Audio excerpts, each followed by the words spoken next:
Rakentelin budjettimallin hiihtoahkiota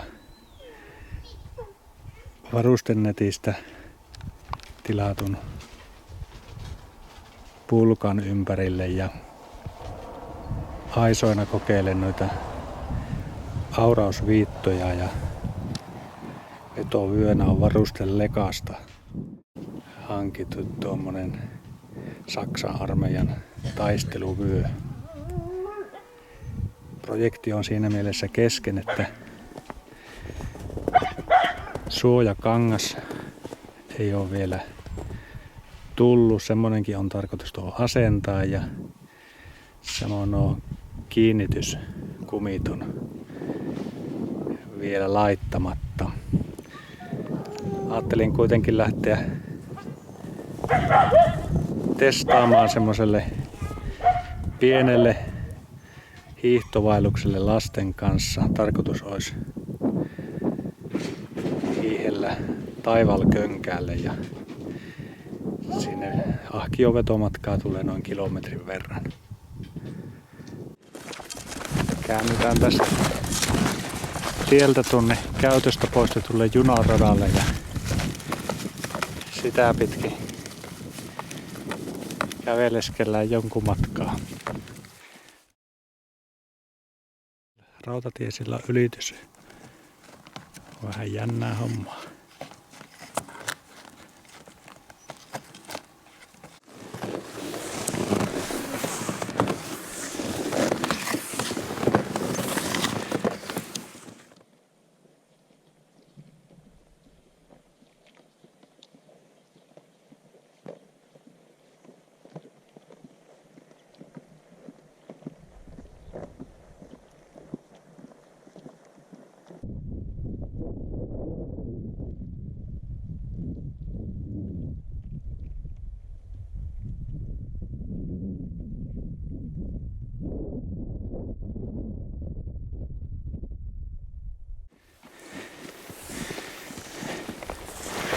Kun hiihtoloma alkoi, niin koulureput pakattiin retkieväillä ja lähdettiin metsään.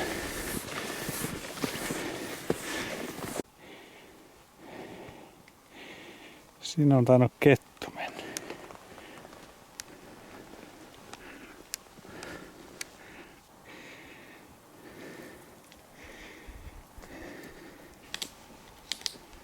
Keväällä ja kesällä Taivalköngäs kuohuu ihan reippaasti. Putostakin on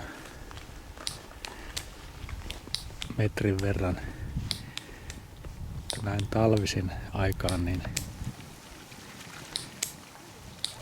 kuohut ovat peittyneet pehmeän lumikerroksen alle ja vain pieni osa virrasta näkyy paljaana.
No niin, nyt on testireissu tehty. 2 kilometriä lasten kanssa hiihtelin enimmäkseen kelkajälkeä pitkin, mutta myös umpea. Täytyy sanoa, että erittäin kevyesti kulkee tämä pulkka. Näillä naruvirityksillä, joilla tämä kassi sidottiin, niin ihan kohtuullisen hyvin pysyi matkassa. Kassissa oli 50 koivuhalkoa ja eväsreppu. Aisoina nämä aurausviitat on turhan taipusat. Eteenpäin mennessä ei mitään ongelmaa, mutta sitten kun piti jossakin tilanteessa hieman peruuttaa, niin taipuvat liian helposti. Alumiiniset aisat tai lasikuituputkesta tehdyt olisi varmasti selvästi paremmat. Tämä Saksan armeijan taisteluvyö osoittautui erittäin hyväksi ratkaisuksi. Pysyy jämäkästi paikallaan ja helpottaa kyllä vetämistä. Kokonaisuutena voisi sanoa, että kyllä näillä halpavarusteilla saa aikaiseksi ihan toimivan kevyt ahkion. Kun vielä lisätään suojakankaat tuohon ja kunnolliset kiinnityskumit, niin varmasti monta pilkkireissua ja retkeä vielä tämän ahkion kanssa tehdään. Mitä? Tiuku sanoo, mitä? No niin, just. Niin, joo, kyllä. Jos tykkäsit tästä videosta, niin tilaa kanava. Nähdään taas seuraavalla retkellä.